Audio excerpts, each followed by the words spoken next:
I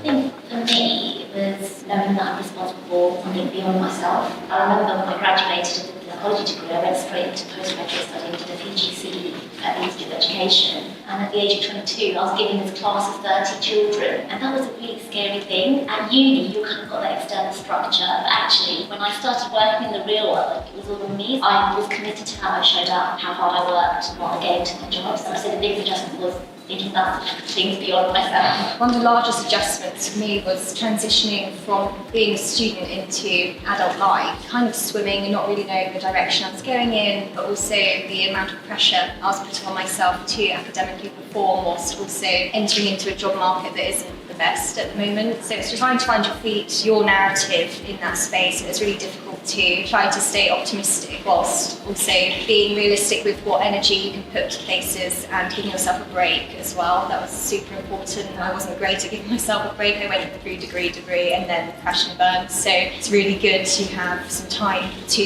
just heal, rest. Degrees aren't easy to do, and afterwards you have this anticlimactic feeling of now what, and then you kind of get into that mentality. So just give yourself some time. I think that was the main adjustment that I needed to do, was take the pressure off myself a little bit. And there is always times you don't need to meet the milestones that quickly. You can slow down. I feel like I needed that advice actually. I finished my masters in December, and I feel like I'm in a weird limbo at the moment, really. It's really challenging. It's really managing my anxiety and my uncertainty at the moment, and I feel a little bit lazy once you finish uni. You're not doing work constantly, because I went from very intense preclinical training to doing nothing really, and I'm not doing nothing, but I feel as though I'm doing nothing. And I am working and I'm looking for jobs and I'm doing my doctorate interview process and everything, but it still doesn't feel the same. The structure's not the same. As you say, you're kind of contained within a course, within something, and you lack that when you finish. So it's a hard place to be. I think just be kind to yourself, be gentle, give yourself a grace, and know that you're not lazy. You've just done something massive and amazing, and things take time, but you'll get there.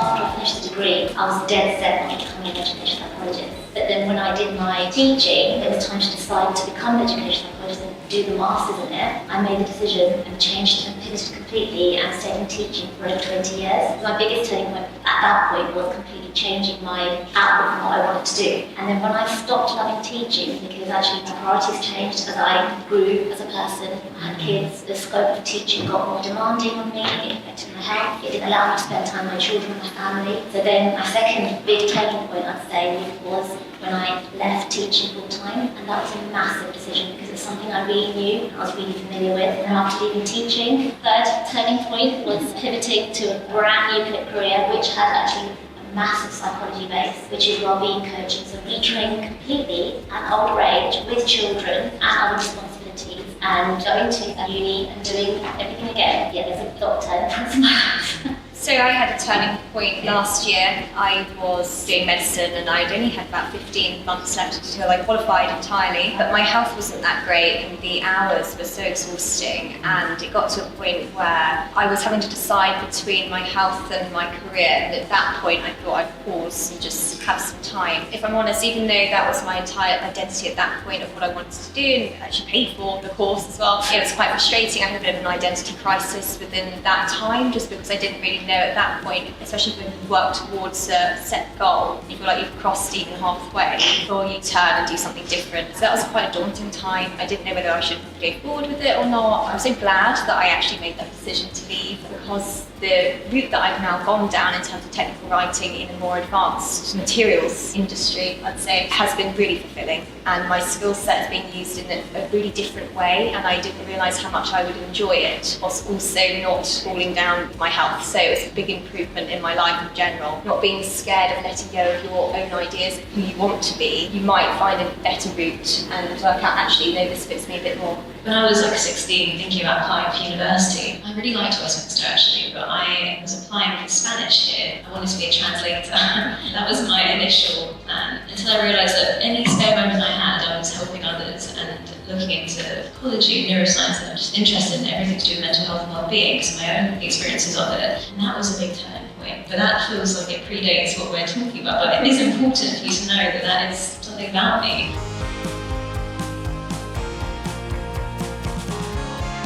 I have two, I'd say. The first one is health. I suffer from really bad migraines, which are stress-induced, and spending time at a screen is not very helpful. And as you can imagine, there are certain points where I question if I would be able to be at a desk or in an academic job or something that would require me to constantly be looking down, reading, or various things like that that stop me along the way. And it's just a case of managing my perfectionism then. Maybe I can't read every single paper, or maybe I won't read as fast as everybody else, or do this as thoroughly as I want to, or I can't maybe get that top grade today because I'm just having a period of ill health, and being accepting and kind to myself about that and not berating myself, which is still a challenge ongoing, I think, for me.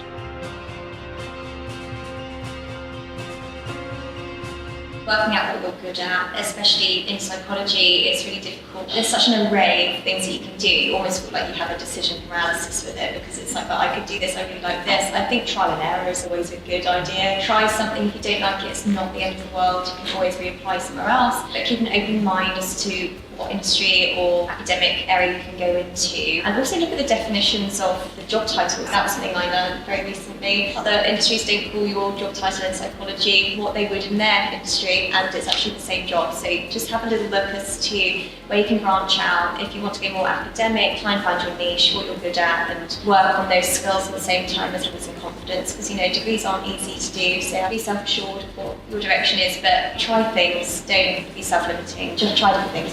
One little tip that I think is really important is updating your CV regularly. It's very quick, it's very easy to lose sight of all the little things you're doing, and then you look back and you're applying for jobs and you're like, what have I done lately? And you forget those really important little things, and they could be the main thing that helps you stand out. So always update your CV regularly. It's okay to feel lost. I think all of us have felt that at some point, so don't worry about it. Do what you enjoy, explore what you enjoy, explore things that you might enjoy, say yes to opportunities. And actually, you never know. Something you thought you didn't like, you might end up liking, and actually might want to pursue that. You just don't know. So just explore.